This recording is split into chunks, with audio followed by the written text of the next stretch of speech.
ക്രിസ്തുവിൻ്റെ സമാധാനം നിങ്ങളോടുകൂടെ ഉണ്ടായിരിക്കട്ടെ. വചനകിരണത്തിലേക്ക് ഏവർക്കും സ്വാഗതം.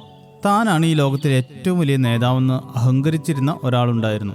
രാഷ്ട്രീയ പാർട്ടിയുടെ പിന്തുണയോടെ ജനപ്രതിനിധിയായി തെരഞ്ഞെടുക്കപ്പെട്ടതോടെ അയാളുടെ അഹങ്കാരം 10 മടങ്ങ് വർദ്ധിച്ചു. താനില്ലെങ്കിൽ ഈ ലോകമില്ലെന്ന് അയാൾ ഉറച്ചു വിശ്വസിച്ചു. താൻ മരിക്കുമ്പോൾ ദേശീയ പതാക പകുതി താഴ്ത്തി കിട്ടുമെന്നും ആദരസൂചകമായി ദേശത്തിന് അവധി പ്രഖ്യാപിക്കുമെന്നും അയാൾ സ്വപ്നം കണ്ടു. തന്റെ മരണത്തെ വിലപിക്കുന്നവരെയും തനിക്ക് വേണ്ടി പ്രാർത്ഥിക്കുന്നവരെയും അയാൾ ദിവാസ്വപ്നങ്ങളിൽ ഓർത്തുകൊണ്ടിരുന്നു. ഈ ലോകം തന്നെ എത്രമാത്രം വിലമതിക്കുന്നു എന്ന് നേരിൽ കാണാൻ അയാൾക്ക് അതിയായ ആഗ്രഹമായി. അതിനായി വേദനയില്ലാതെ എത്രയും പെട്ടെന്ന് മരിക്കണമെന്ന് അയാൾ ദൈവത്തോട് ആവശ്യപ്പെടാൻ തുടങ്ങി. അങ്ങനെയിരിക്കെ ഒരു ദിവസം തന്റെ മരണം അടുത്തെത്തിയതായി അയാൾക്ക് സ്വപ്നത്തിലൊരു അരുളപ്പാട് ലഭിച്ചു. അതോടെ ലോകം മുഴുവൻ ആദരിക്കുന്ന ആ മരണ ദിവസത്തിനായി അയാൾ തയ്യാറെടുത്തു. കുറച്ചു ദിവസങ്ങൾക്ക് ശേഷം ചില അപരിചിതർ അയാളുടെ വീട്ടിലേക്ക് വന്നു. അവർ മരണത്തിന്റെ ദൂതന്മാരാണെന്ന് അയാൾ തെറ്റിദ്ധരിച്ചു. ജീവിതത്തിൽ ആദ്യമായി അയാൾ മരണത്തെ ഭയന്നു. എനിക്ക് മരിക്കേണ്ട, എനിക്ക് ജീവിക്കണം എന്ന് നിലവിളിച്ചുകൊണ്ട് അയാൾ മുറിയിൽ കയറി വാതിലടച്ചു. എന്നാൽ അവർ മാനസികാരോഗ്യ കേന്ദ്രത്തിൽ നിന്നും വന്നവരായിരുന്നു. അവർ വാതിൽ ചവിട്ടി തുറന്ന് അയാളെ ബലമായി പിടിച്ചുകെട്ടി മനോരോഗ കേന്ദ്രത്തിലാക്കി.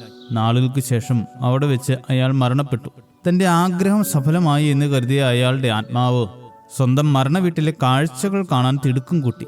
എന്നാൽ അവിടെ കണ്ട കാഴ്ചകൾ അയാളുടെ ആത്മാവിനെ ഞെട്ടിച്ചു. തന്റെ മരണത്തിൽ ആർക്കും ഒരു ദുഃഖവുമില്ലായിരുന്നു. അയാൾ പോയത് നന്നായി, എനിക്ക് അയാളെ കൊണ്ട് ഇരിക്കപ്പുറത്തില്ലായിരുന്നു എന്ന സ്വന്തം ഭാര്യയുടെ വാക്കുകൾ അയാളുടെ ഹൃദയം തകർത്തു.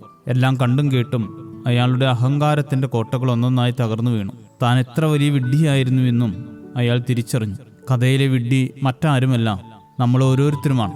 ഈ ലോകത്ത് താൻ എന്തൊക്കെയോ ആണെന്നും തന്റെ സമ്പാദ്യം തന്നെ പ്രശസ്തനാക്കുമെന്നും കരുതുന്ന വ്യർത്ഥ ചിന്തകളിൽ പലരും ജീവിതം കഴിച്ചു കൂട്ടുന്നു. എന്നാൽ മരണശേഷം മാത്രമായിരിക്കും പലരും തങ്ങളുടെ മണ്ടത്തരവും അഹങ്കാരവും ഓർത്ത് വിലപിക്കുന്നത്. പക്ഷേ അപ്പോഴേക്കും ഏറെ വൈകിട്ടുണ്ടാകും.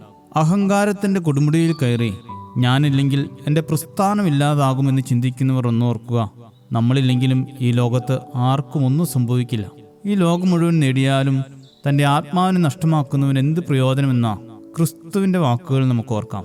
ജീവിതത്തിൽ നിന്ന് അഹങ്കാരത്തെയും വിഡ്ഢിത്തരങ്ങളെയും ഒക്കെ മാറ്റിവെച്ച് വിനയത്തോടെ ദൈവസന്നിധി നമുക്ക് ശരണപ്പെടാം.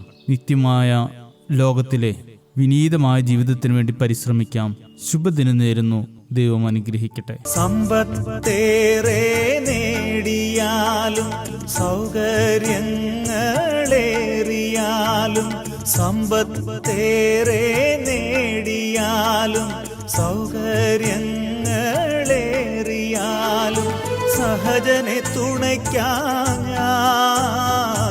സംതൃപ്തിയുണ്ടാകുമോ? സഹജനെ തുണയ്ക്കാഞ്ഞാൽ സംതൃപ്തിയുണ്ടാകുമോ?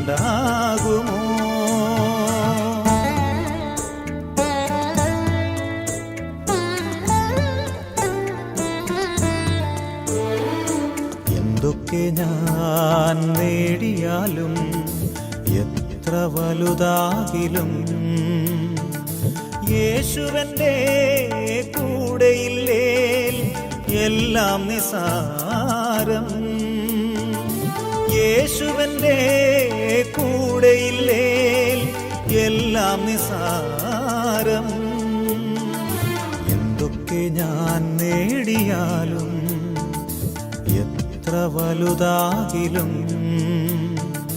യേശുവന്റെ കൂടെയില്ലേൽ എല്ലാം നിസാരം. യേശുവന്റെ കൂടെയില്ലേൽ എല്ലാം നിസാരം.